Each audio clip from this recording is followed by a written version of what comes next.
the power of the word. Amandla yezwi. Amandla yezwi likaNkulunkulu. uHezekiya wakhuluma izwi. Kungenzeka khona kade bayofuna umsebenzi bangawuthola.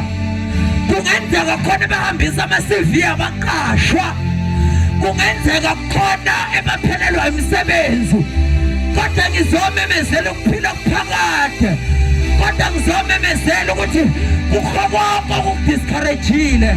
Kodwa nangu uKristu Jesu onokuphila okuphakade.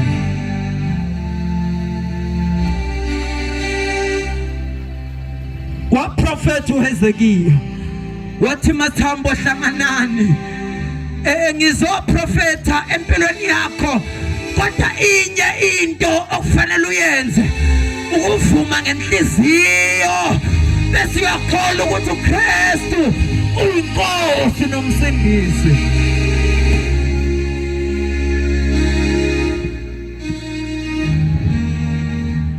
Kuzo zonke izinto ezenzekele empilweni yakho bekuhlukana kwamathambo.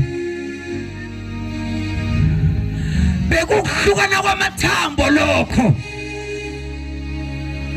Izinto nje zihlangahlangene empilweni yakho, lokho kuhlukana kwamathambo. Kodwa uJesu uthi namhlanje ebusuku angayinikeza ukuphila impilo yakho. Angazi ngikhuluma kubani lona impilo yakhe engenakho ukuthula, kodwa ngizomemezela ukuthula because he is the Prince of Peace.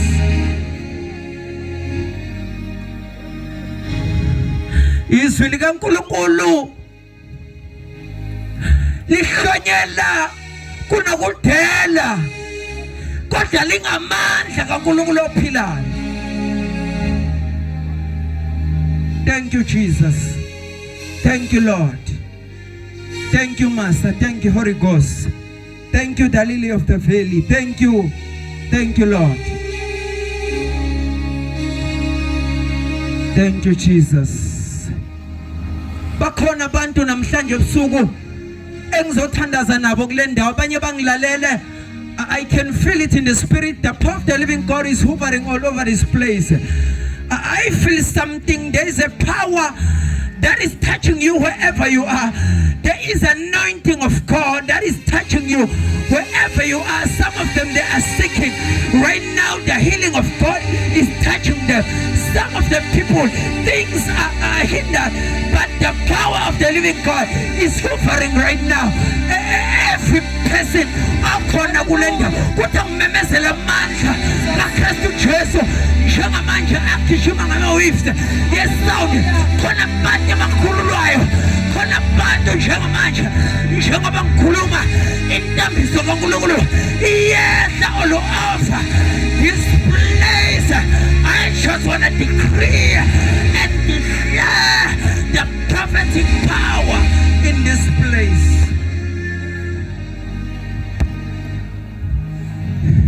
In this place, I can feel it. There are people who are listening to us.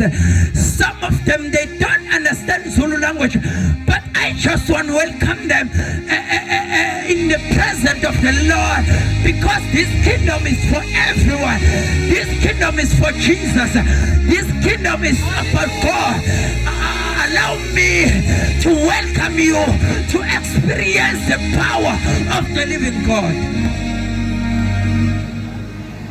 Some of the tribes here are nothing more about Jesus Christ, because we are preaching the word and nothing more. We are preaching the life of Jesus. Ilokhu uNkulunkulu nje asithume khona ukuthi ukhululeke wena kuleyo nkinga yakho, ukuthi wamukele uKristu Jesu njengenkosi nomsindisi. Thank you, Lord. Thank you, Jesus. Sengithandaza nawe la khona lapho ubabiza mawungizwe nami Jesu mawungizwe lapho ubabiza abanye lapho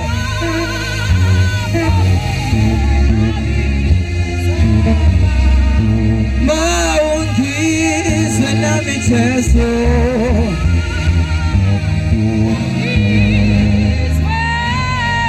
Abanye bayofakaza nje lo mkhuleko sewuhambile bathi thina sisizakele because izwi likaNkulunkulu alibuyele emuva nje lilambatha.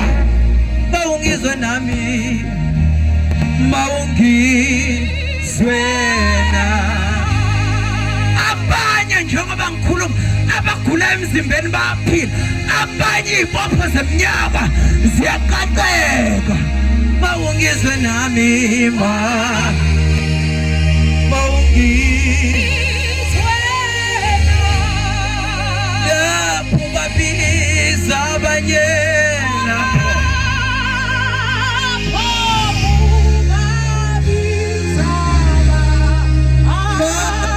is the name